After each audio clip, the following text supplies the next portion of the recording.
Bonsoir à vous toutes les amis, j'espère que vous allez bien. Je vous invite évidemment à partager ce live massivement. Nous allons recevoir deux personnes qui vont venir s'exprimer sur ce live. Alors on va attendre que ça arrive.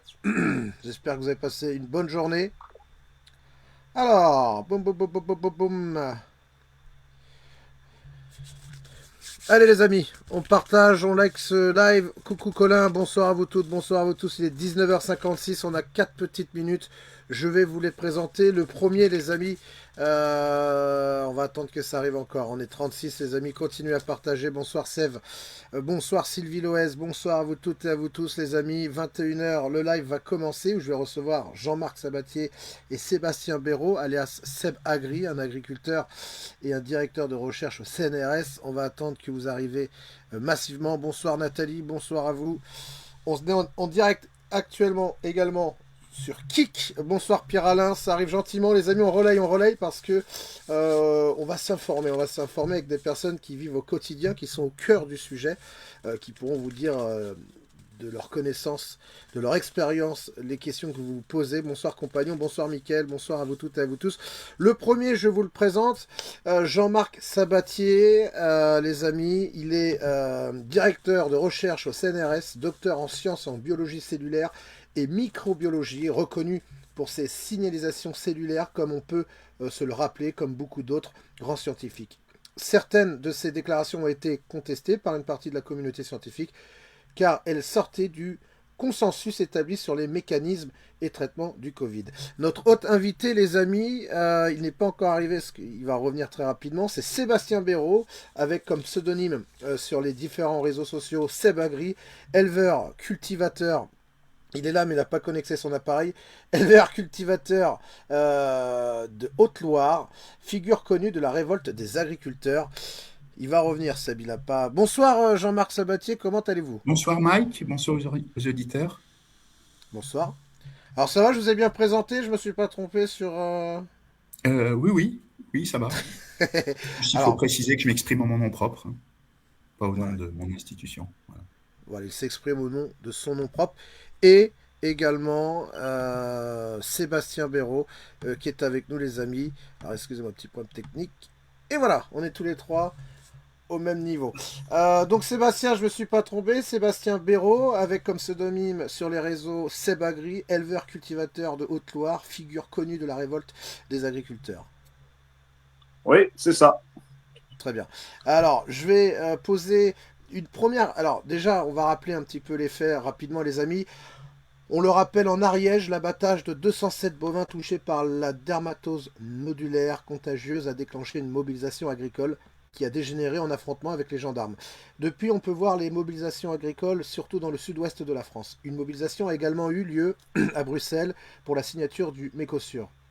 Mais au vu de la manifestation, l'Union européenne reporte la signature du traité à la mi-janvier. Depuis samedi soir, tout le monde a pu voir les images de forces de l'ordre braquant leurs armes sur un agriculteur dans son tracteur. Commençons nos questions. On va commencer avec Jean-Marc. Oui, Donc Jean-Marc Sabatier, première question. Tout d'abord, pouvez-vous nous dire, docteur, ce qu'est la dermatose nodulaire? D'où vient-elle? Comment s'attrape-t-elle? Est-elle contagieuse? Une transmission à l'homme est-elle possible? On vous écoute. oui, bah, la dermatose nodulaire contagieuse, donc c'est une maladie qui affecte les bovins, qui peut affecter aussi d'autres espèces animales, mais c'est très rare, comme le buffle d'eau par exemple, l'antilope, même la girafe. Mais disons que ça affecte les bovins, et c'est dû à un poxvirus, donc un virus à ADN double brin, qui est de la famille donc des poxvirus et du genre capripoxvirus. Et donc, dans cette famille de capripoxvirus, il y a aussi justement le virus de la variole ovine et caprine, donc pour les moutons et les chèvres. Donc, ça s'attrape généralement par des insectes piqueurs, des insectes hématophages. Donc, ça va être des moustiques, ça va être, par exemple, ça va être des mouches piqueuses. Ça peut être, dans certains cas, des tiques également. Voilà, donc principalement donc des mouches et les moustiques. Alors, il y a une période d'incubation qui varie de 4 jours à 14 jours à peu près. Ça peut monter jusqu'à 28 jours. Et les animaux, donc, développent donc une dermatose, justement, hein, nodulaire, contagieuse, c'est-à-dire qu'il va apparaître des lésions cutanées, des nodules. La bête va être amaigrie, elle va produire moins de lait. Voilà, donc elle est en mauvaise santé. Dans certains cas, elle peut en mourir, mais la mortalité est très faible, hein, c'est de l'ordre de 1 à 2%. C'est une maladie essentiellement vectorielle, c'est-à-dire elle est transportée quelque part par les insectes hématophages, qui sont pas des OGM, hein, ils sont pas modifiés génétiquement, c'est simplement mécaniquement, ça injecte du sang qui est contaminé. Voilà. Alors là, Très bien. actuellement, bon, il existe 2 vaccins qui sont utilisés contre la DNC, quoi. Très bien. Et donc, une transmission à l'homme n'est possible ou n'est pas possible du coup? Non, non, il n'y a pas eu de transmission à l'homme documentée. Donc, D'accord, c'est pas dangereux pour l'homme. très bien. On va passer à Sébastien. Après, je reviens vers vous, Jean-Marc Sabatier. Oui. Sébastien, donc, avez-vous été touché par des cas de dermatose nodulaire sur votre exploitation? Quel est l'état d'esprit des éleveurs que vous côtoyez qui sont touchés de près ou de loin par cette maladie? Non, sur mon exploitation, on n'a pas été touché. Ça a commencé par la Haute-Savoie, la Savoie, le Jura, l'Ain, et après ça a sauté dans les Pyrénées. Donc ça nous a sauté à pieds joints, nous. Tant mieux, je dirais, mais en même temps, moi, ça me fait pas bien peur, cette maladie, parce que chaque année, il y a une maladie. L'année dernière, c'était la FCO, qui avait touché beaucoup les moutonniers. Et puis elle est partie aussi vite qu'elle est arrivée. Il y a 3 ans, c'était la MHE. Donc chaque année, il y en a une nouvelle. On fait beaucoup de bruit pour pas grand-chose au final, puisque ça fait très peu de morts, ça passe pas à l'homme. Sauf qu'au final, eh ben, les éleveurs, ils prennent un peu la mouche parce qu'ils ont peur, parce qu'on leur fait peur. Ça me rappelle un peu une période du Covid où on fait peur beaucoup aux gens et, euh, et par la peur, on leur fait faire des choses qui ne sont pas forcément bien. Donc, malheureusement, il y a des syndicats agricoles qui nous font encore plus peur puisque ils ont encore pris mieux la mouche puisqu'ils demandent la vaccination obligatoire pour sortir de cette histoire qui, pour moi, est pas bien méchante puisque là, on arrive au grand froid. Chez moi, il a fait -8 cette nuit. Ça fait déjà pas mal de temps qu'il gèle. Moi, je vois aucun moustique. Bon, vous allez me dire, j'ai des lunettes, elles sont peut-être pas bien propres, je vois pas bien clair, mais quand même, je trouve qu'en cette saison, il n'y a pas bien de mouches. Et tant mieux. Ça serait au mois de juin, juillet, on pourrait dire, ouais, ça risque, ça craint. Mais là, non, moi, je ne me fais pas de soucis. Je connais beaucoup d'éleveurs qui en veulent beaucoup aux syndicats parce qu'ils ne voudraient pas mettre la vaccination. Et malheureusement, eh bien, on va se la prendre. Mais comme chez moi, pour le moment, on n'a pas eu de cas, donc on sera sûrement les derniers à avoir le vaccin. Et tant mieux. J'espère qu'on l'aura jamais d'ailleurs. Et par contre, j'ai beaucoup d'éleveurs dans le Gers, dans l'Ariège, là-bas, qui sont en train d'être vaccinés de force, l'armée. Moi, ça me rappelle des heures sombres de notre histoire, tout ça. Donc, ils veulent pas, ils n'ont pas le choix, ils se mettent en colère. Je connais même une dame qui voulait faire tuer un veau là, pour les fêtes, le mener à l'abattoir et le ramener chez elle pour l'autoconsommer. Ben, elle est obligée de le faire vacciner pour l'amener à l'abattoir, alors qu'il n'y a aucun risque de mener un veau à l'abattoir pour le ramener chez elle. Les vaches qui passent à l'abattoir, elles sont faites pour être consommées, pour être tuées. Donc J'ai une c'est un petite, peu, c'est du grand n'importe quoi cette histoire. alors une petite parenthèse, une petite question, où Jean-Marc, si vous savez, euh, ils les ont emmenés où tous les bovins qu'ils ont tués À l'écarissage. En Normandie, je crois. Ouais. en Normandie? D'accord, c'est Enfin, bien les ce qu'on m'a. 209 bêtes, je crois qu'ils les ont amenées en Normandie. Je crois qu'elles ont parcouru 800 kilomètres, non? Ouais, c'est ce qu'on m'avait Ce qui dit est qu'ils avaient d'ailleurs un été mode de ramenés en Normandie. transmission, hein, parce que Ah c'est ouais? un mode de transmission vectoriel et aussi par déplacement des animaux, hein. Punaise. Ils avaient déjà fait pareil avec dans dans le Doubs, ils étaient venus les amener dans le Cantal. Ils avaient fait 300 kilomètres. Donc c'est un peu bizarre quand même. On essaye de faire à ce que cette maladie elle prenne de partout, sauf que ben non, ça marche pas.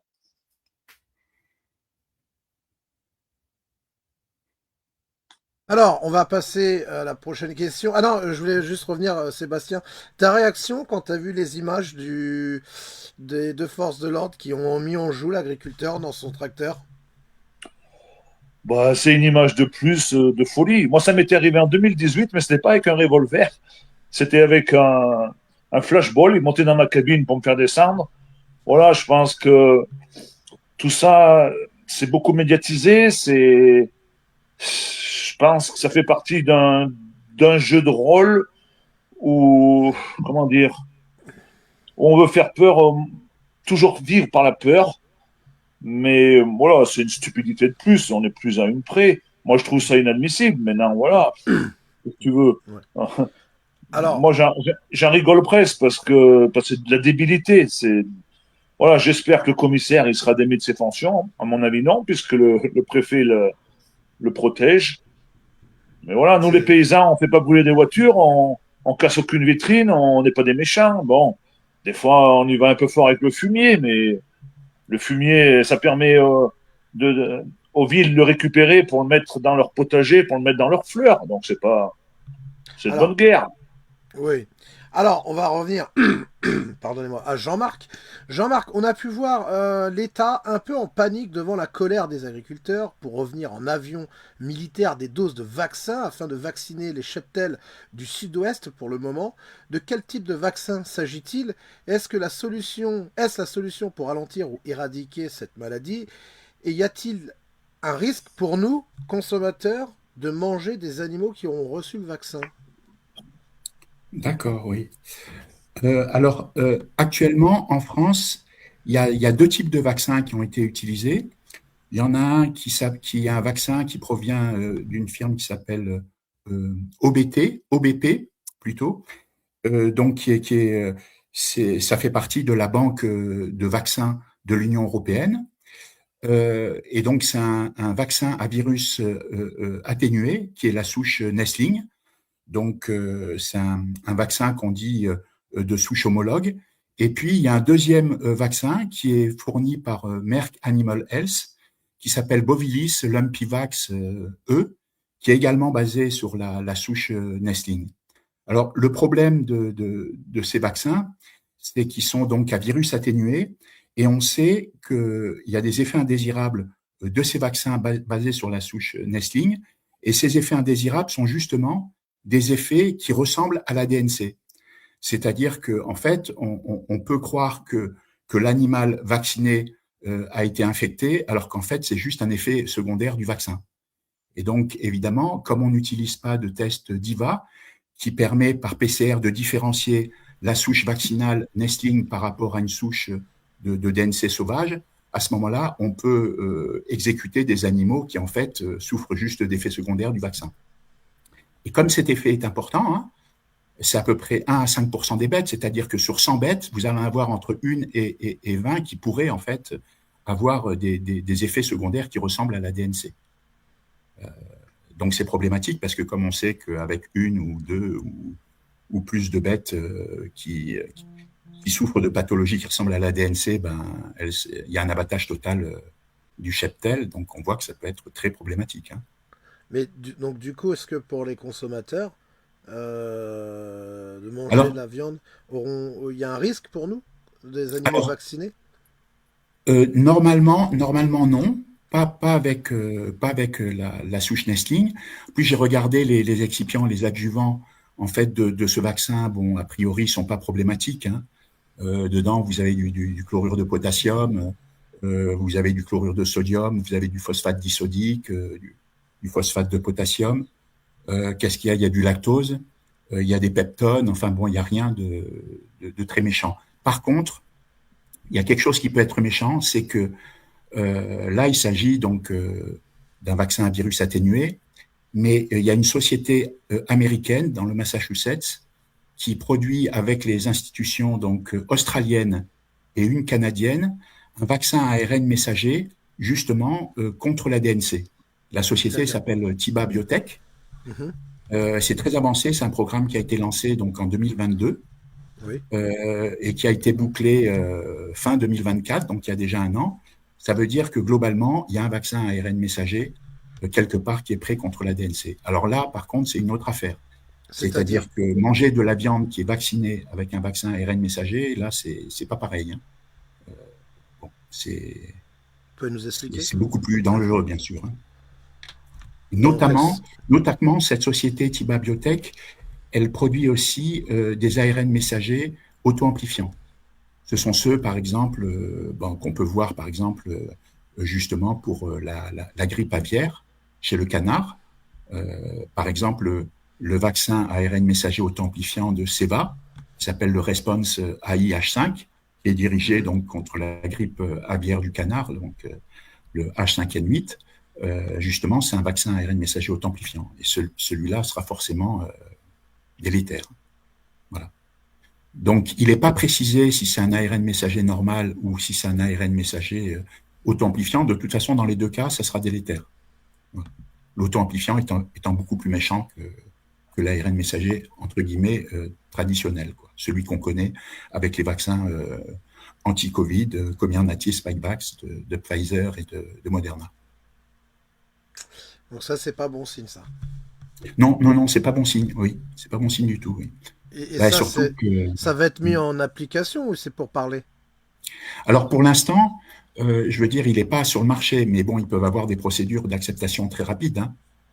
Je veux dire, bon, il y a tellement de corruption et puis tout que ça peut arriver sur le marché très rapidement parce que justement, ces vaccins entre guillemets ARN messagers peuvent être produits très très rapidement à grande échelle et utilisés immédiatement, hein. Il suffit d'avoir les autorisations qui vont bien, mais comme les autorisations sont obtenues facilement, hein, puisqu'ils ne font pas d'études derrière de sécurité, donc ça peut être accepté vraiment très rapidement. Ils font ça à l'aveugle, quoi. Il y a Sébastien qui souhaite réagir, je pense, non? Oui, moi, ce qui me fait peur, c'est qu'aujourd'hui, en France, on a à peu près 16 400 000 bovins, tout confondu, sur toute la France. Et aujourd'hui, il faut en vacciner très, très vite 1 million dans le sud-ouest. Il y en a 700 000 doses. Et donc, moi, je suis le complotiste de service, j'aime bien. En 2023, il y a la Cour des comptes par rapport à un rapport du GIEC avec des scientifiques vraiment haut de gamme qui ont dit que nos bovins, ils rotaient trop, ils pétaient trop, ils faisaient entre 20 et 30% de gaz à effet de serre. Vous savez, le fameux réchauffement dont nous, les paysans, nous sommes les grands perturbateurs. Et on nous a dit que grâce à ce rapport, il fallait éliminer 30% des élevages. Donc, si je ne suis pas bien un grand mathématicien, mais 30% de 16 millions, allez, on va mettre 5 millions. Aujourd'hui, la dermatose, il y a eu 113 cas avérés qui ont permis de tuer 3500 vaches. Donc, je me pose la question, pour arriver aux 5 millions qui veulent éliminer, ça ne sera pas avec une dermatose, une dermatite qui fait 1% de mort. Même si on tue à moins que ce fameux vaccin qui va arriver va faire beaucoup de cas positifs, comme le suggère Jean-Marc, et qu'on va peut-être tuer des troupeaux qui ne sera pas dû au moustique, mais qui sera dû à la vaccination. Ça, on l'a vu avec le Covid, sauf qu'on ne tuait pas les gens. Mais on se rendait bien compte qu'il y avait certaines personnes qu'on les vaccinait et 3 jours après, ils étaient malades comme des chiens. Ça, il n'y a pas besoin d'avoir fait les grandes écoles. Donc, je pars du principe, et si je dis une connerie, Jean-Marc va me contredire.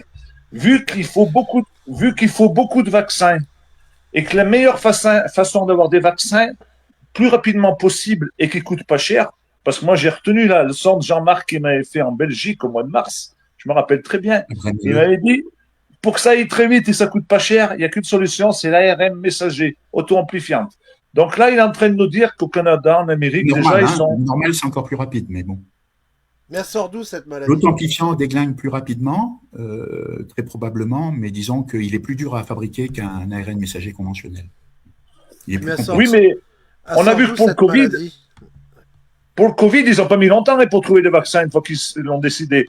Donc là, s'il faut vacciner 16 millions de vaches d'ici le printemps, parce que je pense que le gros problème, ça va être l'été prochain, de nouveau, quand il va y avoir les moustiques. Oui.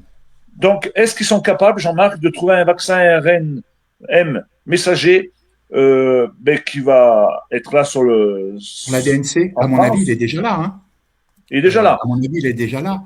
Ils n'en parlent pas, mais le programme a commencé, donc, je crois, en mars 2022 et il s'est terminé en octobre 2024. Hein, donc, ça fait déjà plus d'1 an. Donc, à mon avis, il est déjà là. Hein. Et est-ce que ça ne serait pas ce moyen-là qui permettrait d'abattre 30% des élevages? Parce que moi, ça m'a choqué quand j'avais entendu ça il y a 3 ans. Je disais, mais comment ils vont s'y prendre?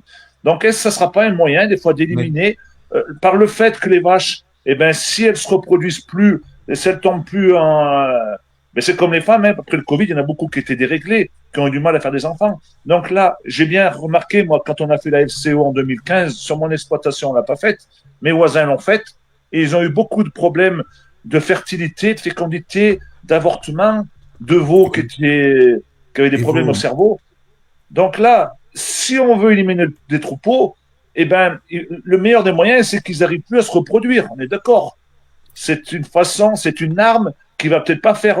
On va peut-être pas avoir des vaches qui vont mourir, mais si elles n'arrivent plus à faire des veaux, eh ben à la sortie, 30%, on y sera peut-être en 2030. Oui. Qu'est-ce qu'il en dit? Oui, ben, les bêtes les plus sensibles, ça va être les bêtes immunodéprimées, ça va être les veaux, ça va être les animaux qui sont stressés ou qui ont des co-infections, c'est-à-dire des infections supplémentaires, bon, microbiennes, quoi.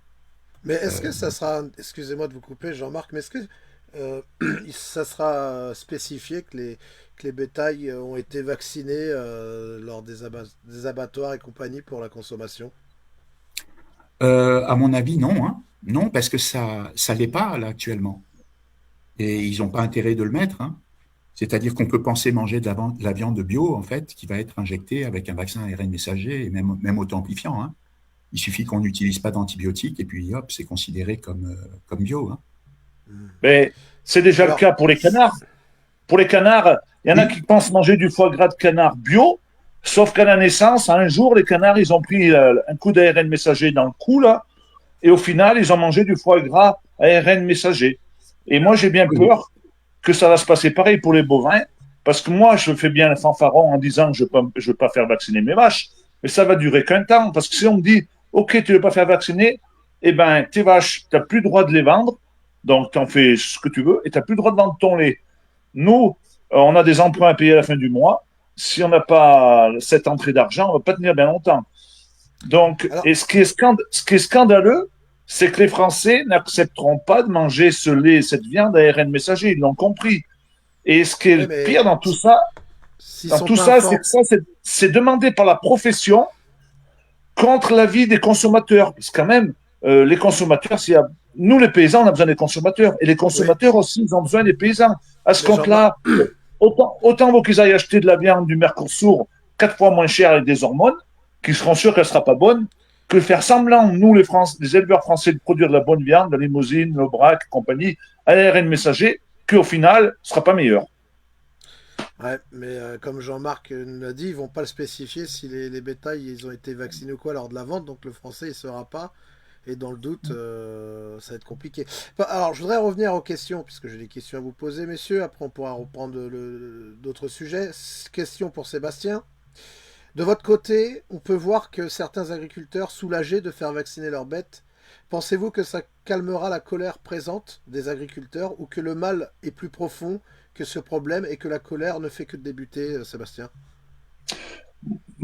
Tu vois, moi, j'ai un groupe d'agriculteurs sur toute la France, on discute régulièrement sur WhatsApp, et comme on se dit, bon, la dermatose, c'est la goutte d'eau qui fait déborder le vase, mais la dermatose, c'est pas le problème de l'agriculture numéro un en France. On a des filières entières qui ont disparu, c'est pas un problème de maladie, d'écologique, tout ça, c'est un problème de revenus.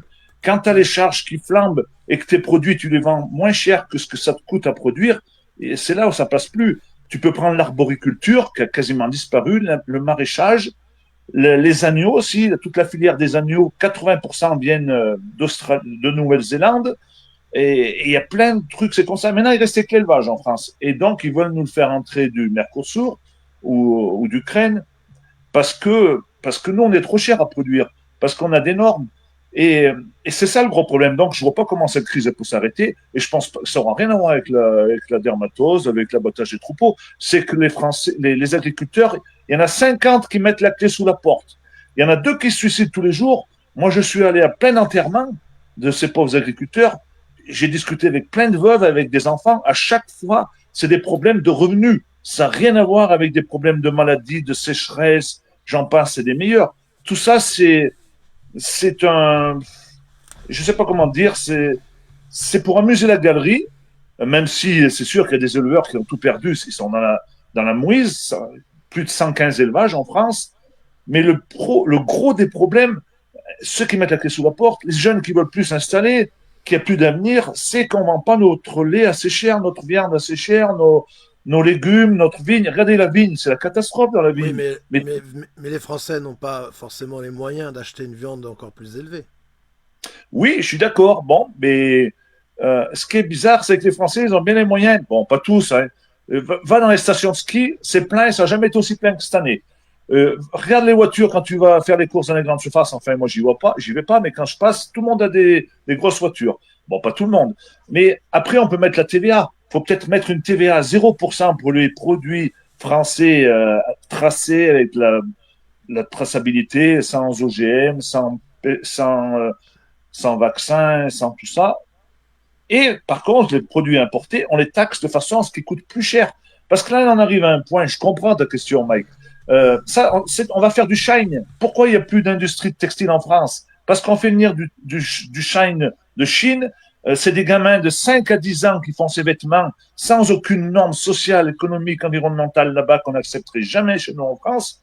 Donc c'est pareil là chez nous, Et vous avez, pour l'agriculture. est-ce que vous avez vu que le gouvernement a mis une taxe de Chine de 2 euros pour les petits colis? Du coup, vous savez ce qu'ils ont trouvé, les Chinois? Eh bien, ils ont ouvert un grand entrepôt en Pologne. Donc, ils ramènent tous leurs colis en Pologne. Et de Pologne, ils viennent en France. Du coup, ils n'ont pas de taxe. Oh, mais Exceptionnel. ça, Alors, oui. on va passer à la prochaine question qui est pour Monsieur Sabatier. Au vu de vos prises de position, comme on a pu le vivre il y a quelques années avec le virus du Covid, recevez-vous des pressions de vos prises de position concernant cette maladie? Êtes-vous plusieurs scientifiques à vous lever contre la vaccination systématique, Jean-Marc? Alors, pas sur la DNC, mais sur la Covid, oui, oui, oui. Sur la Covid, oui, ça me fait des problèmes, et qui courent toujours d'ailleurs. Ouais. Là, par exemple, j'ai un signalement du CNRS pour désinformation scientifique. J'ai été signalé par un gars qui s'appelle, un assistant professeur qui s'appelle Hervé Cadiou, Mhm. dont le laboratoire est financé par l'Union européenne et des sociétés pharmaceutiques, qui m'a attaqué pour désinformation sur la vaccination infantile. Alors que cette personne n'a jamais travaillé ni sur des ARN messagers, ni sur des vaccins, euh, voilà, ni sur les microbes. Sa spécialité, c'est l'odorat des poissons.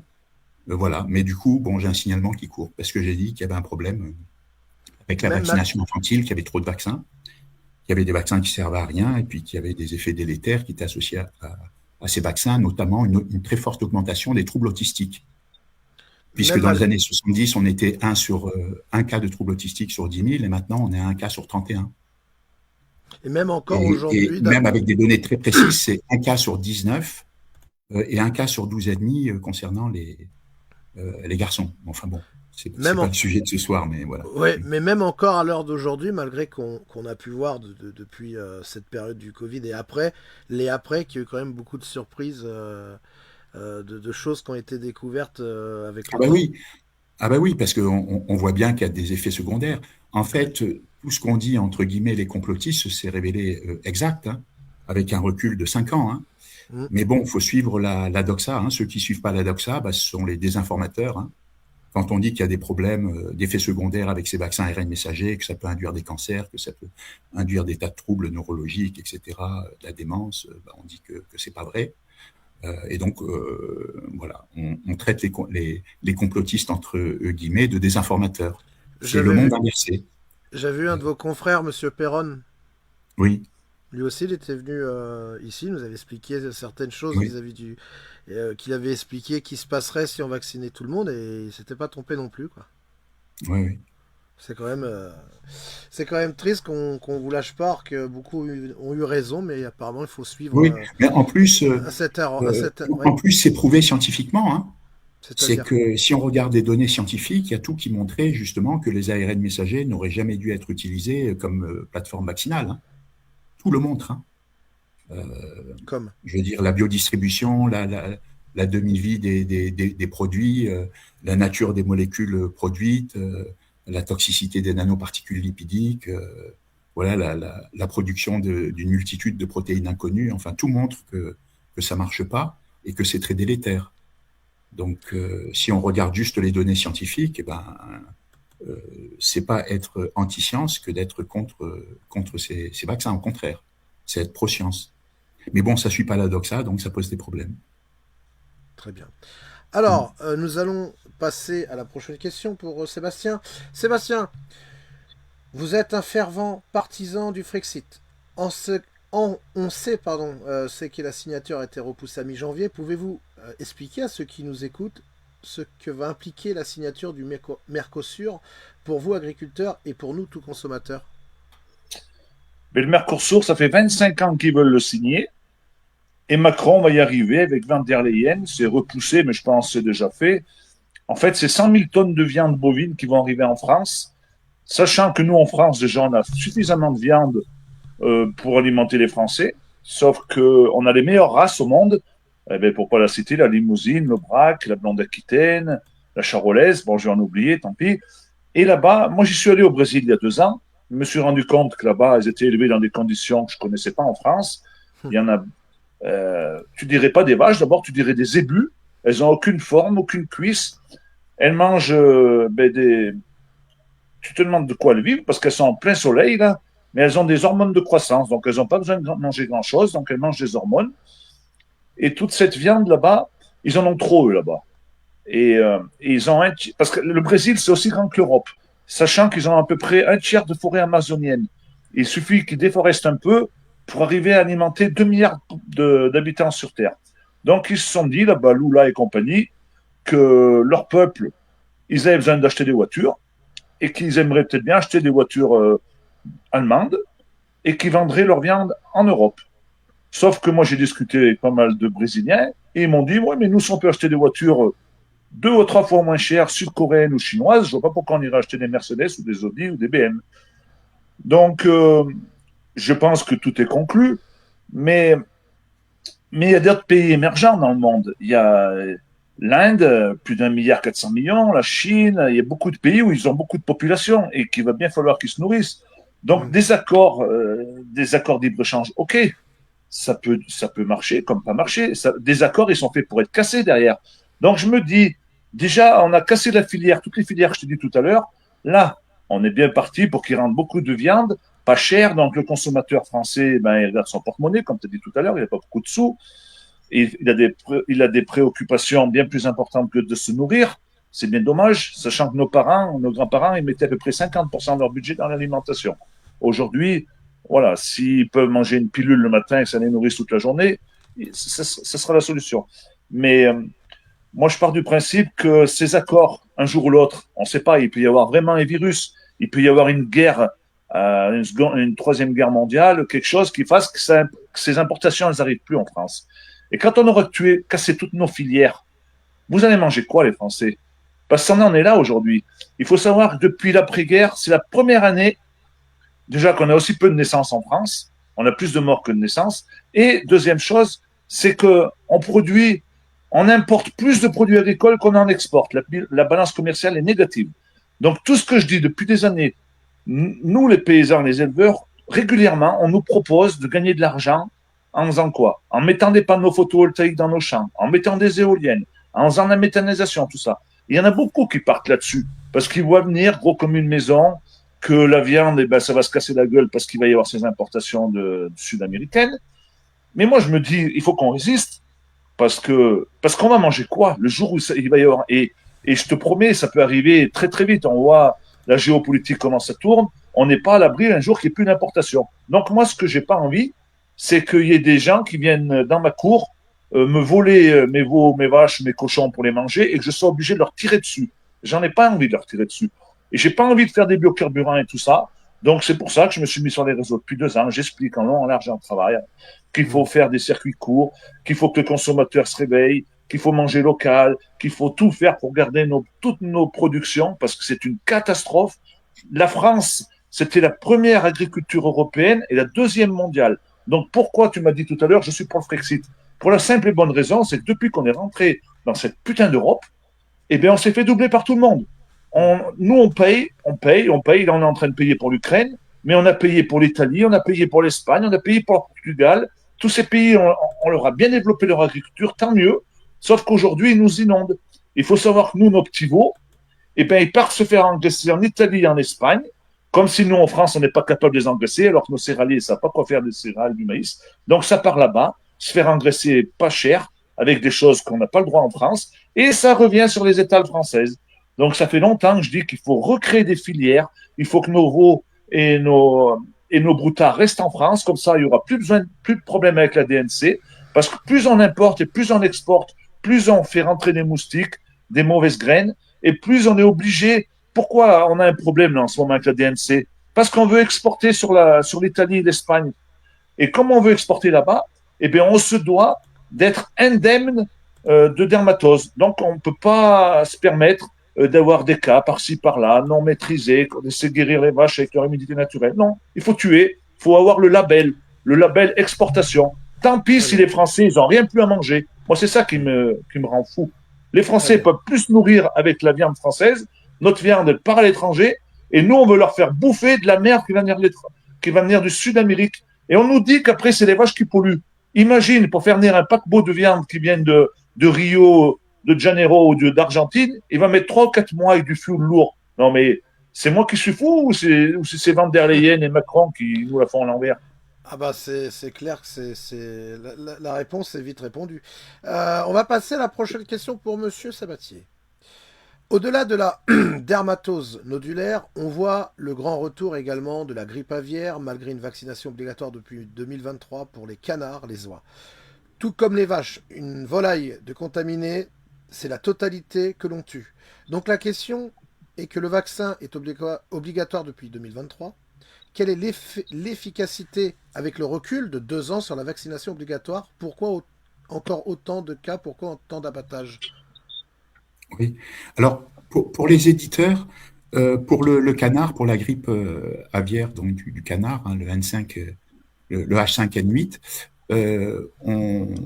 on injecte en fait avec 2 types de vaccins. Il y a un vaccin qui est le Volvac, qui est un vaccin à virus inactivé, et puis il y a l'autre vaccin qui est le vaccin Ceva, ARN messager auto-amplifiant.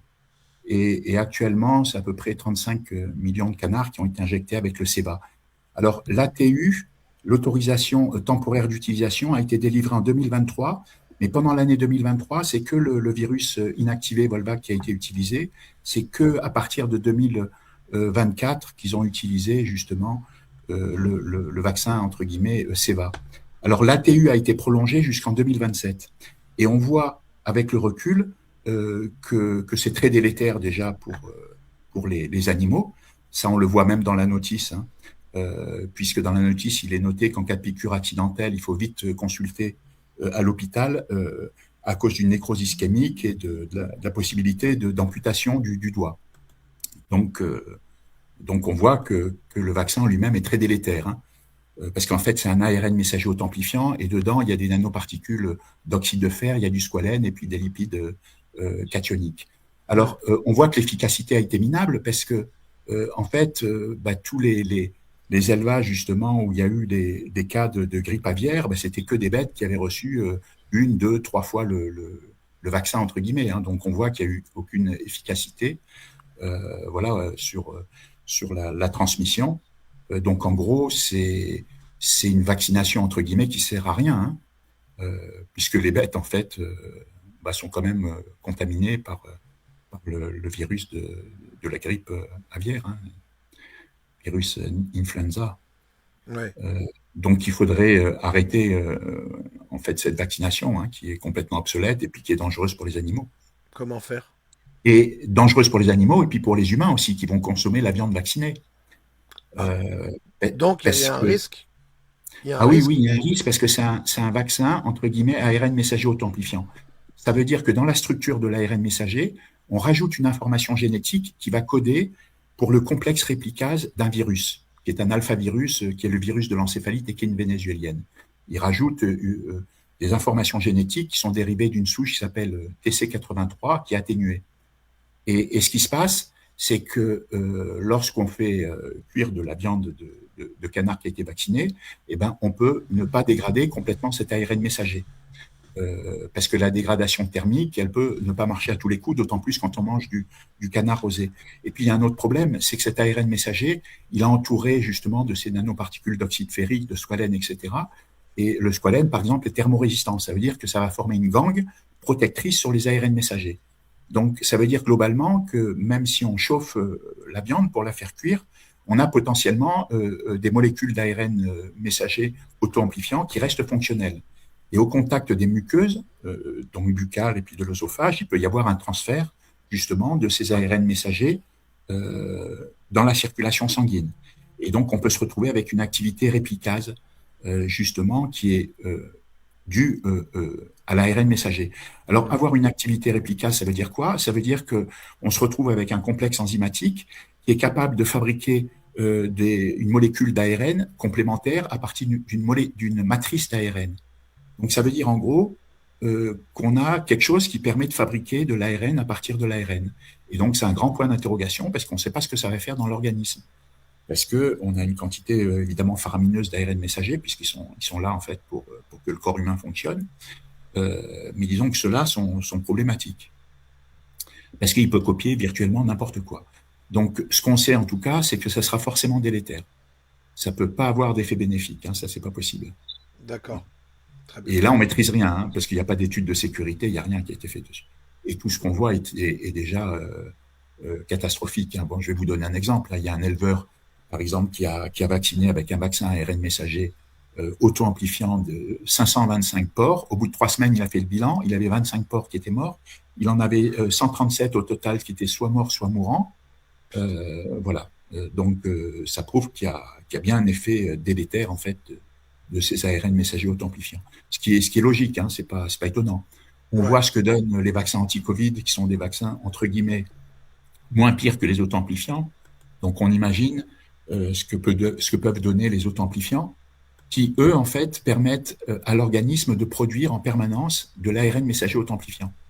C'est-à-dire que quand vous avez un ARN messager auto-amplifiant, vos cellules fabriquent, ont l'information génétique pour faire des copies de cet ARN messager auto-amplifiant, pour éventuellement s'affranchir de rappel. Donc, c'est très délétère, parce qu'on ne maîtrise pas ce qui se passe, en fait. On ne maîtrise rien du tout. C'est malheureux. Je vais revenir à Sébastien. Prochaine question pour Seb. Bastien, Seb, donc comme on l'a pu le citer, en cas de dermatose ou de grippe aviaire, on abat tout le troupeau ou le cheptel qui a été en contact avec la maladie malade. Pourquoi certains éleveurs ne disent rien et donnent leur accord pour l'abattage? L'État indemnise-t-il les éleveurs à hauteur de ses espérances pour laisser faire? D'ailleurs, avez-vous des chiffres à nous donner concernant l'indemnisation pour chaque bête abattue? Sébastien? C'est 2 000 €, je crois. Ouais, si je peux rajouter par rapport à ce qu'a dit Jean-Marc avant que j'oublie, il faut savoir que avec l'ARN messager, et je sais sa réponse parce que j'en avais discuté avec lui en mars, il faut savoir qu'il y a beaucoup d'ondes électromagnétiques dans les campagnes avec la 4G, la 5G, avec beaucoup d'éoliennes, on a beaucoup de postes sources à côté des bâtiments parce qu'on produit de l'électricité avec les panneaux. Donc tout ça, ça ne va pas faire bon ménage parce que l'ARN messager elle va se mettre en corrélation avec les ondes. Donc si Jean-Marc il peut donner 2 ou 3 trucs en plus qu'on va rien maîtriser et que ça va faire un cocktail monotone. En plus, nos animaux, ils sont à 4 pattes par terre, ils n'ont pas de chaussures, ils sont souvent dans l'humidité. Donc, est-ce que aussi, quand les cochons, ils ont des problèmes, est-ce que ça peut pas venir aussi de ces ondes? Parce que les cochons, il faut savoir, les cochons, ils sont sourd-lisiers, donc en dessous, ils ont du liquide. Et est-ce qu'il peut pas y avoir ce phénomène d'onde qui finit d'aggraver toute cette situation catastrophique avec les vaccins? Oui, c'est décrit, hein. Les ondes électromagnétiques sont délétères, hein. Non seulement pour les animaux, mais aussi pour les humains. Hein. On sait qu'un organisme humain va être très sensible sur des fréquences entre 300 MHz et 300 GHz, et puis sur des fréquences qui sont très basses, inférieures à 100 Hz, généralement entre 5 et 80 Hz. On sait que c'est très délétère. Hein.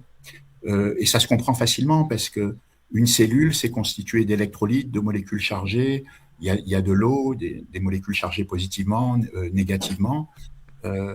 Donc, on se doute bien que quand c'est traversé par des ondes électromagnétiques, que ça pose des problèmes. Hein. Voilà. D'autant plus que dans certains vaccins, on parle de graphène et que le graphène aussi peut être conducteur. Ça va dépendre de son état d'oxydation. Hein. Quand il est très oxydé, il est isolant, mais bon, il peut passer par différents stades d'oxydation. Et on sait, par exemple, que l'oxyde de graphène va être très sensible à des fréquences élevées, entre 57 et 64 GHz. Donc, on est au-delà de la 5G, mais bon, les fréquences de 5G sont très délétères, hein, puisqu'il y a les trois fréquences, il y a les 700 MHz, les 3,5 GHz et les 26 GHz, et ça a des effets très délétères. Donc ça, c'est décrit. D'ailleurs, dans la ferme, là, où il y avait eu les cas de DNC, je crois qu'il y avait une antenne 5G qui avait été mise, qui était à moins à 1 km en fait de distance, justement. On sait que ça provoque des problèmes, hein, des inflammations, etc. chez les animaux, de l'infertilité. Ça fait voilà des inflammations, des tas de problèmes de santé. Et il y a les éoliennes aussi, c'est pareil. Hein. Les éoliennes, c'est à 2,45 GHz, c'est comme la Wi-Fi.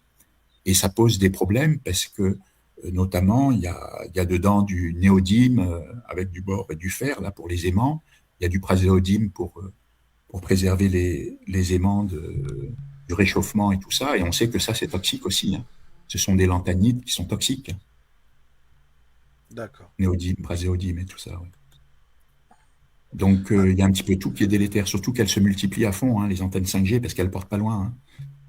Hein. Généralement, c'est sous 300 mètres, donc elles se multiplient fortement.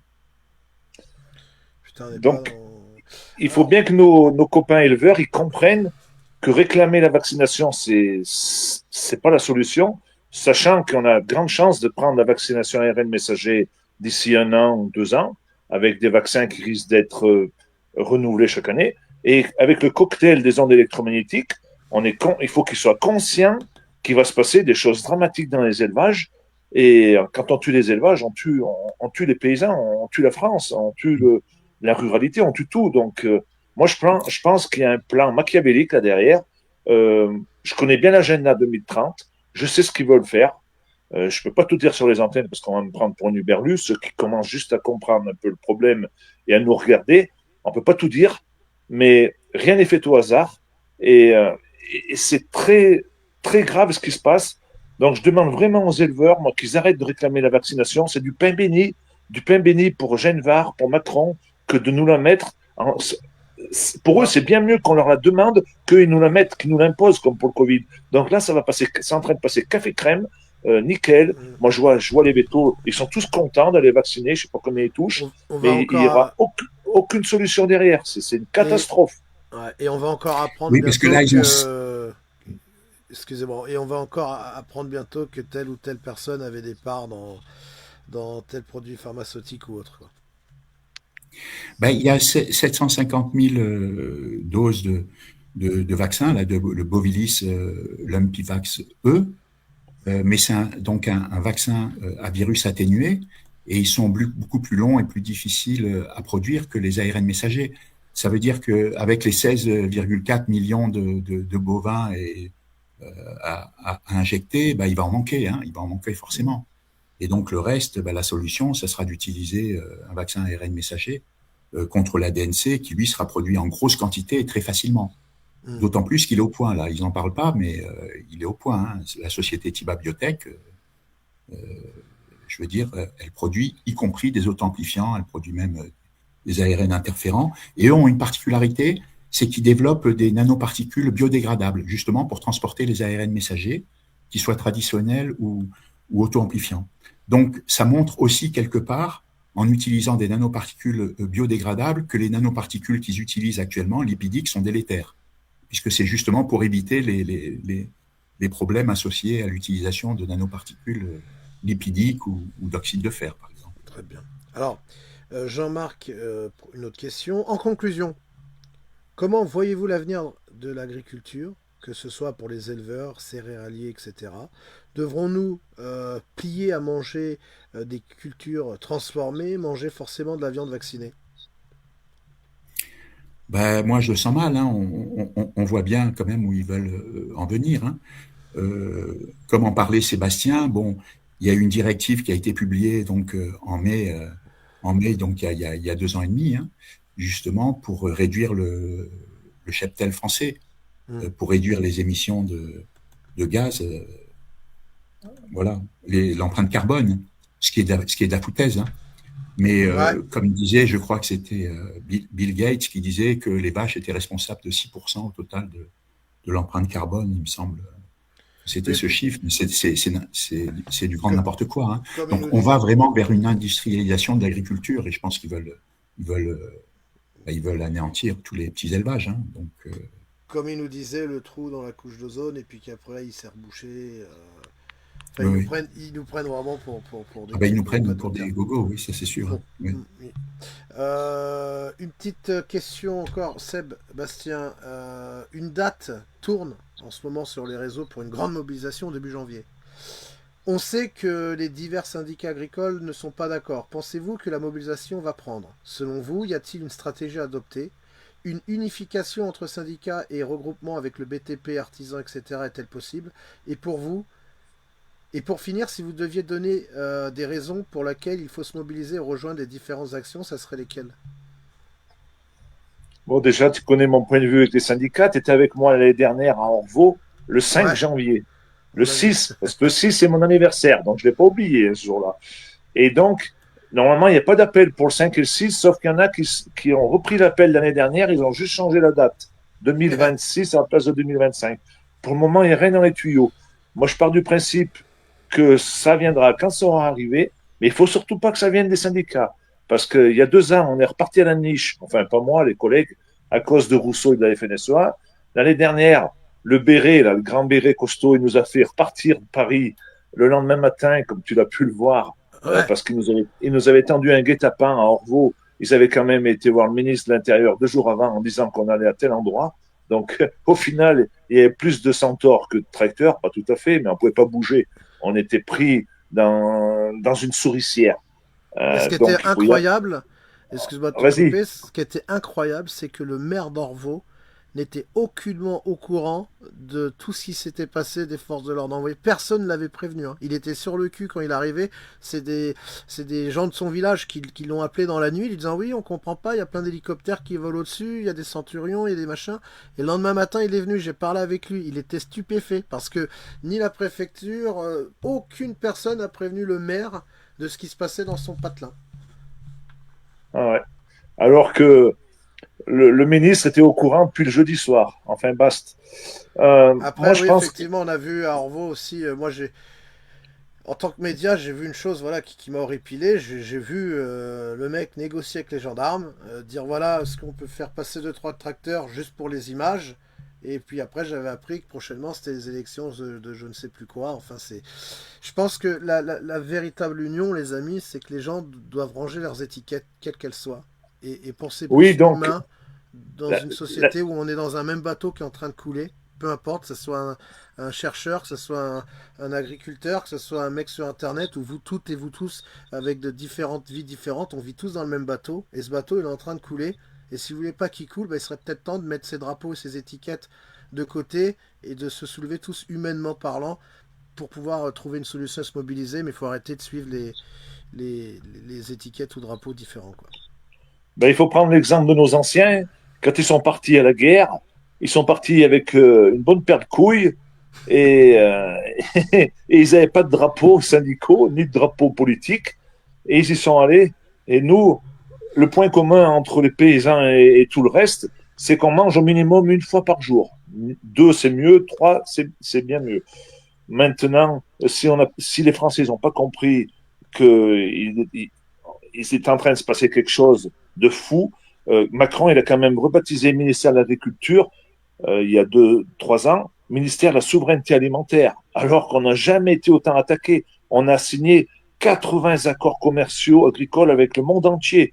Là, le Mercosur bientôt, après c'est l'Inde, il y a quelque chose. Alors qu'on est un pays agricole, la France. T'enlèves l'agriculture, ben, tu fais tomber un bon pan, parce qu'un agriculteur, il fait vivre à peu près 20 personnes autour de lui, entre les marchands de matériel, marchands d'aliments, abattoirs, boucheries, grande surface, pâte à caisse. Donc, bien entendu, il va falloir qu'il y ait une rébellion. Et j'espère que ce sera pour 2026. Et, Voilà, moi, je sais que ça devrait arriver, mais quand je ne sais pas, mais ça va arriver. Il va falloir que tous les Français prennent conscience qu'il faut qu'ils décident de leur avenir. L'avenir, il n'appartient plus aux syndicats, aux partis politiques, à Macron, à l'Assemblée nationale ou au Sénat. Il appartient à nous. C'est à chaque Français de décider de ce qu'il veut manger demain. C'est à chaque Français aussi à se remettre en question, peut-être faire un peu plus de jardinage, un peu plus avoir des poules, des lapins. Voilà. C'est à tout le monde de prendre conscience qu'on ne va pas vers des bons jours au niveau sécurité alimentaire et que c'est dramatique parce que, comme j'ai dit tout à l'heure, chaque année, ils vont nous trouver une maladie pour trouver un prétexte pour supprimer l'élevage en France. Et maintenant aussi, ils suppriment même les céréaliers parce qu'ils font rentrer de la céréale ukrainienne à 120 euros la tonne. C'est complètement fou, sachant qu'une tonne de blé en France, il faudrait que ce soit vendu autour de 250 euros. Donc, on marche sur la tête complètement. Tout à l'heure, tu m'as posé une question, je n'y ai pas répondu par rapport pourquoi on déclarait la dermatose. Il faut quand même savoir que moi, j'ai des coups de fil sous anonymat d'agriculteurs éleveurs qui n'ont pas déclaré leur vache infectée. Elles l'ont eu, c'était des petits troupeaux. Il y en a pas mal qui l'ont eu. Ils ont fait des forts antibiotiques, ils les ont isolés, ils n'ont eu aucune perte. Après, bien entendu, qu'il y en a qui ont été obligés de le faire parce qu'ils avaient leurs voisins, quand c'est dans un département où il y en a beaucoup, tu as beaucoup de contrôle, beaucoup de suivi. Et si tu viens pas la déclarer et que tu dénonces, tu prends des grosses amendes. Après, voilà, il faut savoir jouer malin. Euh, je connais d'autres éleveurs qui, en ce moment, ne déclarent. Attends, j'ai un appel. Oh putain. Et en ce moment, il n'y en aura pas beaucoup de cas parce que plus personne ne veut déclarer parce qu'ils ont trop peur de se faire abattre leur troupeau. Donc tout à l'heure, tu m'as dit ils sont indemnisés. Oui, ils sont indemnisés. Le souci, c'est que c'est 40, 50 ans de vie qui tombent d'un coup parce que les vaches, c'est de la génétique. Sur plusieurs générations, tu as des familles de vaches que tu élèves pour avoir du lait, tu gardes les femelles. Après, pareil dans la vache à viande. Après, moi, je sais que ceux qui résistent le mieux, qui ont fait le plus de bruit, ils ont été très bien indemnisés. Malheureusement, c'est un peu à la tête du client. Mais voilà, en général, l'indemnisation, c'est pas la solution première pour les paysans. Les paysans, ils veulent garder leur troupeau parce que, comme je te dis, c'est des vaches du grand-père, de la grand-mère qui avait acheté cette vache, qui ont eu des descendants. Donc, quand tu rases tout le troupeau, t'es mort derrière. Mm. Il y a une Et tu as du mal question. à repartir. Après, ça Ouais. dépend si t'es à quelques années de la retraite ou pas. Si tu es à quelques années de la retraite, tu peux te permettre de faire un reset et de prendre l'argent qu'ils te donnent et tu changes de production, même s'ils ne te donnent pas toutes les aides. Normalement, si tu veux avoir toutes les aides, il faut remettre des vaches. Mais après, remettre des vaches comme en Haute-Savoie, où c'était beaucoup de la Montbéliard, de la Tarine et de la Tarentaise, euh, c'est des vaches, c'est des vaches où il y en a très peu. Donc, c'est pas évident de remettre les mêmes races pour fabriquer.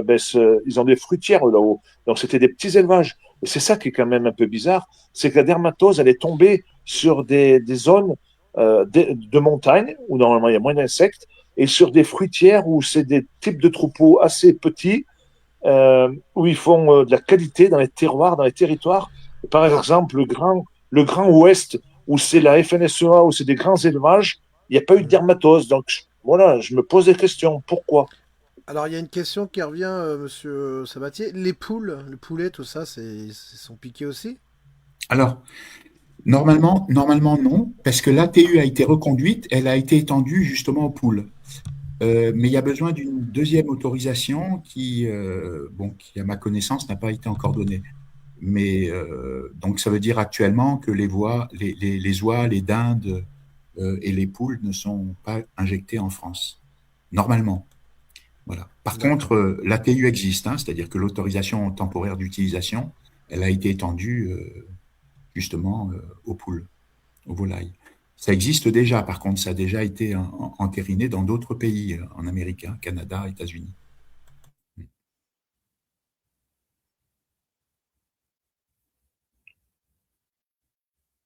Alors, très bien. Je regarde s'il n'y a pas des petites questions dans le chat. Sujet très intéressant. Merci Mike, de rien. Les légumes, céréales, salades sont-elles aussi sous cette ARN? Il y a des programmes de développement, justement pour utiliser les plantes soit comme plateforme pour produire des vaccins, soit directement pour être utilisées comme vaccin. Donc c'est développé pour le riz, les épinards, la laitue, voilà. Mais c'est pas encore, en tout cas officiellement, c'est pas encore sur le marché. Par contre, ça a déjà été développé dans certains cas, hein. Il y a eu un vaccin anti-Covid de Medicago, là, une société canadienne, qui produisait donc justement de la protéine spike à partir de plants dérivés du tabac. Et ça, c'était déjà dès 2022-2023, hein, donc ça fait déjà quelques temps. Mais il y a beaucoup de choses dans les rouleaux, hein. Ouais, C'est même on ne assez sait pas effarant, hein. tout. Et puis, il y a déjà plein de vaccins qui existent, hein, de vaccins ARN messagers, y compris auto-amplifiants, qui existent pour les ovins, pour les bovins, pour les volailles. Ils sont là, et y compris les animaux domestiques, hein, Ah, les chez le animaux chat et domestiques le aussi? chien. Oui, animaux domestiques, oui. Il y a trois vaccins. Il y a un vaccin contre la rage. Alors, ils sont pas encore acceptés en France, hein, mais par contre, ils existent ailleurs. Il y a la rage, il y a le vaccin donc Novivac pour la lutte contre la leucose féline, le FLB, et puis la grippe canine, H3N2 aussi. Voilà. Yes. Et c'est Je- développé par la société Merck Animal Health, la même qui fait le Bovilis, l'Umpivax, eux. Donc le vaccin atténué, vivant atténué, justement, contre la dermatose Hmm. nodulaire contagieuse. Donc c'est la même société. On nous dit, Jean-Marc, que pensez-vous de l'usage des céréales OGM dans l'alimentation des vaches? Ben, je sais pas trop. Disons que ben, les OGM, de toute façon, c'est pas bon. Ça serait mieux de les éviter, hein, dans tous les cas, hein. Je crois qu'il faudrait rester sur des choses les plus naturelles possibles, hein, parce qu'à force de bidouiller un petit peu tout, ben, on arrive à des catastrophes, hein. Très bien. Là, Alors, on est mais en train de bidouiller le vivant, et dans tous les cas, c'est pas bon, hein, que ce soit des plantes, que ce soit des animaux. alors, Alors, le vaccin, euh, euh, le, le, le vaccin contre la DNC, il y a quelque chose aussi d'important qu'on n'a pas souligné. Et ce qui est bizarre dans la notice, c'est qu'ils disent qu'ils utilisent une dose de virus nesting qui varie de 10 000 TCI-D50 à 500 000 TCI-D50. C'est-à-dire qu'ils mettent une dose de virus, une fourchette sur la dose de virus, qui est une fourchette d'un facteur 50, ce qui est énorme. La TCI-D50, c'est la dose de virus qui va infecter 50% des cellules. Donc on part de 10 000 à 500 000. Alors à mon avis, mais bon, c'est juste mon avis, ils ont fait ça justement parce que certainement ils doivent utiliser des doses très fortes, peut-être vers les 500 000 TCI 50, et ils affichent une fourchette aussi très basse pour pouvoir dire que les effets secondaires sont très rares, de 1 sur 10 000, alors qu'en fait c'est plus de 1 sur 100 à 5 sur 100. Donc on a peut-être justement les effets les plus importants, donc 1 sur 100 à 5% chez les bovins quand on utilise la dose forte, hein, donc à 500 000 TCI des 50, et peut-être un effet indésirable du vaccin sur 10 000, sur 10 000 bovins à la dose la plus faible de 10 000 TCI des 50. Voilà. En tout cas, ça me paraît anormal qu'ils mettent une fourchette aussi large pour une dose de virus. Ça, c'est quand même atypique, hein. Voilà. c'est inquiétant cette histoire de vaccination en tout cas. Que ce soit chez Oui, oui, l'homme, oui. chez les animaux, chez tout le monde, quoi. Ils sont en train de. Ah ben là, ils font n'importe quoi. Là c'est carrément de la folie. Là, ils sont en roue libre, hein. Ils sont en roue libre. Il n'y a aucun test de sécurité. De toute façon, s'ils faisaient les tests de sécurité, il y a tout qui serait retiré du marché, hein. Ça, c'est sûr, hein. Ils mettent que des cochonneries dedans, hein. Maintenant, ils mettent du graphène. Enfin, ils peuvent mettre du graphène. Disons qu'officiellement, ils ne mettent pas de graphène. En tout cas, il y a énormément de composés qui sont délétères, hein, dedans. Dans ces vaccins, il y a beaucoup de molécules délétères. Voilà, on les connaît, hein, c'est le phosphate d'aluminium, l'hydroxyde d'aluminium, euh, ça va être le thiomersal qui est utilisé, qui est l'éthylmercure aussi, qui était utilisé dans des vaccins, par exemple, comme l'hépatite B.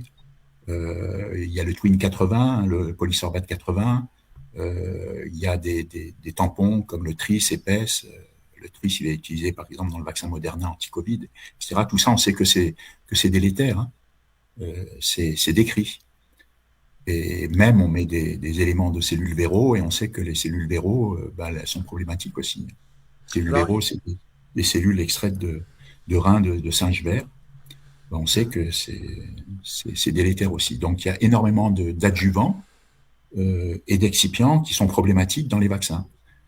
Donc, dans les vaccins ARN messager, il y a la molécule active qui est dangereuse, donc l'ARN messager, mais il y a aussi tout ce qui va avec, c'est-à-dire les nanoparticules lipidiques, qui, elles, en fait, sont des adjuvants. Hein. Elles participent à l'activité, justement, du vaccin, parce que ça permet de vectoriser les ARN messagers dans la cellule où ils pourront être traduits, justement, par les ribosomes en protéines correspondantes. Et puis, ça sert également à calmer l'immunité innée pour que l'ARN messager soit moins hyper-inflammatoire. Mais même pour nos enfants. Pardon. Oui, oui, pour les enfants, c'est. Pour les enfants aussi, c'est dangereux la vaccination. Écoutez, je me retrouve avec un signalement du CNRS parce que j'ai dit qu'il y avait des problèmes avec les vaccins infantiles. Donc, voilà. Il y en a trop déjà. Hein. On est à 12 vaccins infantiles qui correspondent à 15 injections à l'heure actuelle. Alors qu'en 2018, on était à 3. Hein. Il n'y avait que le vaccin d'été polio, hein, diphtérie, tétanos, poliomyélite. Après, on est passé à 11. Et là, depuis le 1er janvier 2025, on est donc à 12 qui correspondent à 15 parce qu'on a rajouté un vaccin tétravalent donc contre le méningocoque ACWY. Et donc avant 2018, il y en avait 3, à partir de 2018, il y en a eu 11 et maintenant on est à 12 depuis le début 2025. Il y en a trop. Et il y a plein de...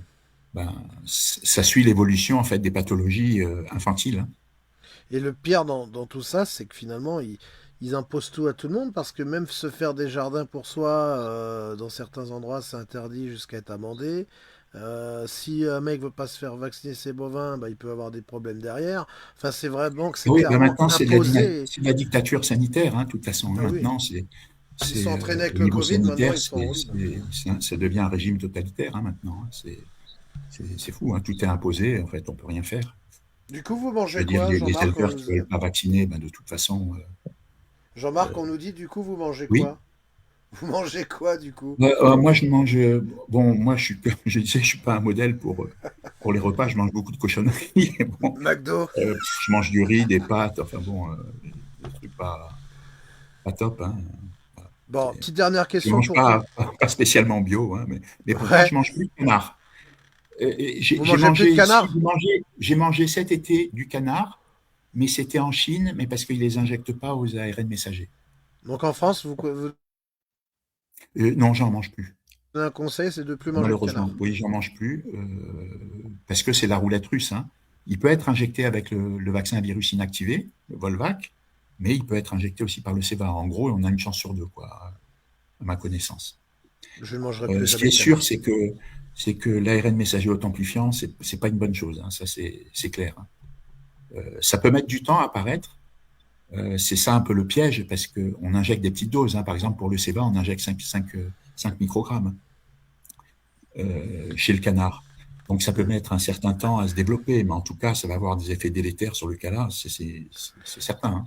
J'ai une question qui me turlupine, peut-être que Sébastien ou Jean-Marc, vous pourrez me répondre.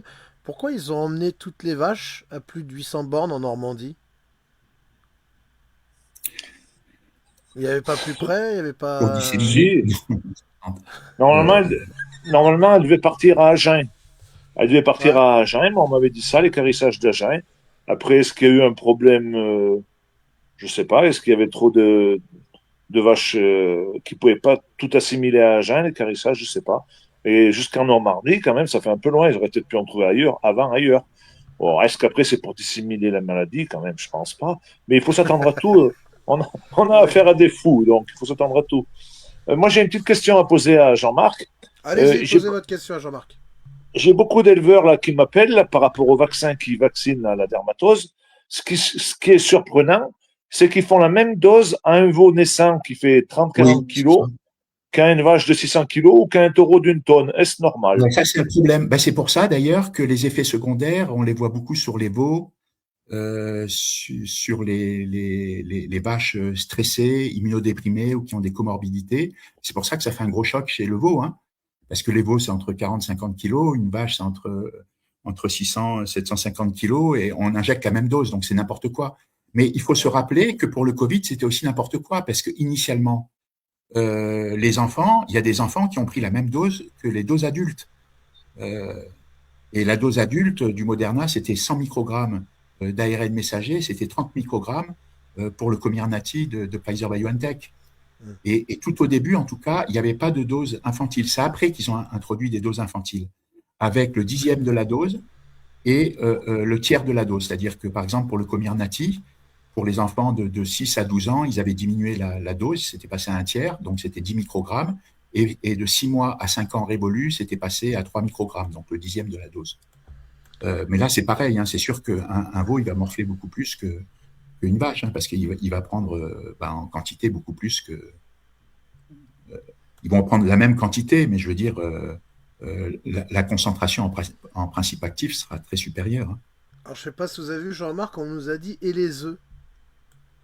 Et ben, les œufs, c'est un problème aussi, hein, parce que dans le cas d'une vaccination à ARN messager de volaille, ce qui normalement n'est pas encore le cas en France, de toute façon, les œufs potentiellement sont contaminés. Hein, parce qu'on sait que les ARN messagers sont capables de franchir des tas de barrières, barrières placentaires, barrières hémato-encéphaliques, on les retrouve dans tous les organes. Donc potentiellement, ça peut aller n'importe où. Donc les œufs, ça va être un souci, oui. C'est terrible. En tout cas, merci à vous les gens qui nous regardaient. Il y a eu plus de 250 partages durant ce live, ça fait plaisir. Il faut vraiment faire véhiculer tout ce qui se dit depuis tout à l'heure, les amis. Vraiment, merci à vous, ça fait plaisir. Ça va être bientôt la fin. Sébastien, est-ce que tu as autre chose à dire ou à poser comme question? Tu as 5 minutes, ou si tu veux poser ta question, tu peux poser des questions. Et après, ce sera Jean-Marc s'il a un message à nous faire passer également. Enfin, si vous avez un message à faire passer, c'est le moment, c'est la libre parole. On vous écoute, Sébastien. Mais moi, le message que je ferai passer, c'est que il faut absolument que les consommateurs écoutent ce live, partagent ce live. On n'est pas là pour faire peur. Bien au contraire, moi, je souhaite demain pouvoir vendre la viande d'Aubrac, continuer de vendre mon lait, mais sans vaccin. Et voilà, j'y tiens vraiment. Mes associés sont pareils que moi, on ne veut pas vacciner. Mais il faut nous donner la force de pouvoir résister. Donc, il faut que vous montiez une association, je ne sais pas, est-ce qu'il faut créer un label lait sans vaccin ou viande sans vaccin? Mais tout ça, il faut le faire comprendre aux syndicats agricoles qui sont en train de supplier Genvar comme jamais, et elle ne demande pas mieux, la vaccination. Et il faut absolument que vous alliez voir des paysans, que vous leur dites, mais faites remonter l'information, les consommateurs, on ne veut pas de vaccin. S'il y a de la vaccination, eh ben, on ne consommera plus vos produits. Il y en a plein qui veulent arrêter de manger de la viande. Mais en fait, s'ils veulent plus manger de la viande, s'ils veulent plus manger du foie gras, s'ils veulent plus manger d'œufs, s'ils veulent plus boire de lait, je ne sais pas ce qu'ils vont manger parce que même la salade, si j'ai bien compris avec Jean-Marc, elle risque d'être vaccinée. Donc, voilà, maintenant, c'est aux consommateurs de décider. Donc, c'est aux consommateurs d'imposer la loi et de dire stop, arrêtez la connerie. Voilà, on parle beaucoup de coordination rurale. La coordination rurale, ils sont comme les autres, ils veulent la vaccination. C'est ceux qui sont les plus revendicatifs. Fort, tant mieux, ceux qui ont plus de force. Et il faut qu'ils comprennent stop, on ne veut pas la vaccination. Ok, ils gueulent contre l'abattage, ils ont tout à fait raison, 1000% raison, mais il faut surtout pas mettre la vaccination. Ça sera une mort lente de nos cheptels, ça sera moins visible que des images où on a vu des CRS dans le Gers, dans l'Ariège, arriver avec un hélicoptère sur une exploitation tout gazée. Ça sera une mort lente, mais il y aura autant de dégâts à la sortie, voire même mieux. Et moi, je veux continuer d'être agriculteur, éleveur avec mes associés. Je ne veux pas mettre de la méthanisation, je ne veux pas mettre des champs de panneaux. On veut continuer de faire de la viande et du lait, mais voilà, il faut nous donner la force de nous battre. Moi, je veux bien me battre tant que t'es plus. Le problème, c'est quand on se bat, on prend des procès. C'est pas facile. Moi, je remercie énormément Jean-Marc. Je le connais depuis bientôt 1 an. C'est quelqu'un de formidable. Il est très humble. on dirait pas un directeur du CNRS, on dirait un gars comme nous, et il est très abordable. Et vous voyez, il est là avec nous ce soir, et je me dis, eh bien, il a vraiment des couilles parce que avoir la place qu'il a et faire ce qu'il fait ce soir, moi, je suis pas sûr que je le ferais à sa place, mais c'est super. Il faut qu'on l'encourage, il faut qu'on le soutienne, il faut qu'on parle de lui partout, il faut que la peur elle change de camp. Les autres qui veulent peut-être lui enlever son poste ou faire des menaces, eh bien, c'est à eux qu'il faut menacer. C'est ces gens-là qu'il faut menacer. Jean-Marc, c'est tout à son honneur, tout ce qu'il nous a raconté ce soir. Ouais. Voilà, c'est Alors, super. si je peux me permettre, les amis, si je peux me permettre pour Jean-Marc, pour le moment, le seul outil qu'on puisse avoir, ce n'est pas la télévision et les médias télé, mais l'outil qu'on pourrait très bien se servir, c'est l'outil Internet. Là, on est 309 personnes, il y a déjà 272 partages. Je compte vraiment sur vous toutes et vous tous pour relayer cette vidéo, que les gens apprennent, se renseignent, s'informent à travers Jean-Marc. C'est pas tous les jours quand même qu'on peut avoir quelqu'un comme Jean-Marc qui est tout de même directeur de recherche. Hein. Il est docteur en biologie cellulaire et il parle en son nom. Il ne parle pas au nom du CNRS, il parle en son nom propre à lui. Il faut le préciser également, les amis. En tout cas, Jean-Marc, merci à vous, et aussi c'est grâce à Merci. Sébastien Oui. que ce live a pu se Je- faire. Oui, je vous laisse pas, je je- finis, je vous laisse. je- Ouais, oui, ah, allez-y, d'accord. allez-y, Oui. allez-y, Non, Jean-Marc. juste pour dire que contre la DNC, il y a aussi des traitements qui existent. Hein. Il y en a un qui est basé sur les nanoparticules de propolis alginate, et puis un autre à base d'ivermectine avec des anti-inflammatoires non stéroïdiens. Voilà, et on peut aider donc les bêtes avec des minéraux, des oligo-éléments, par exemple du sélénium, du cuivre, du zinc. On peut donner aussi des antibiotiques pour éviter les surinfections, donc ça doit être des pénicillines ou des macrolides. Euh, voilà, les macrolides, par exemple, c'est l'azithromycine qui était utilisée contre la Covid, qui a une forte activité là contre la Covid. Et puis, on peut aussi éventuellement rajouter des corticoïdes dans des cas extrêmes. Et on peut soigner donc les nodules, les lésions cutanées en mettant, par exemple, des solutions diluées d'iode ou de la chlorhexidine. Aussi, je voulais juste préciser quelque chose. Enfin bon, c'est juste une Oui, réflexion moi que je m'étais faite parce que j'ai vu récemment qu'il y a une société qui s'appelle Terratis qui est à Montpellier et qui fait des lâchers justement de moustiques stériles qui ont été stérilisés par des bombardements au rayon X et ce sont en fait des moustiques stériles qui sont destinés à s'accoupler avec donc des femelles moustiques tigres pour les rendre justement stériles parce que du coup les œufs sont stériles pour diminuer dans le temps en fait la population des moustiques tigres. Mais ce qui est étonnant, c'est que c'est une société dont la directrice a travaillé pour une société donc en Amérique qui était financée par la Bill et Melinda Gates Foundation et qu'il y a un partenariat entre Terratis et le CIRAD. Et ce CIRAD-là est le seul laboratoire en France à avoir le virus vivant de la DNC. Et donc, ils ont un partenariat et ils ont des financements aussi de cette même société donc, qui est liée à la Bill et Melinda Gates Foundation. Et en fait, les lâchers ont commencé un petit peu avant les premières crises là, de cet été, les premiers cas de donc, DNC.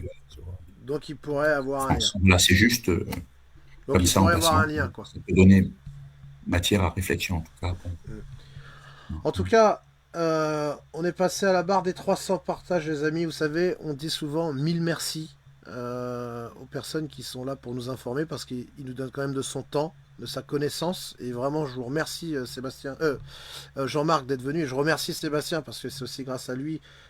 Sinon, je n'aurais pas pu rencontrer Jean-Marc.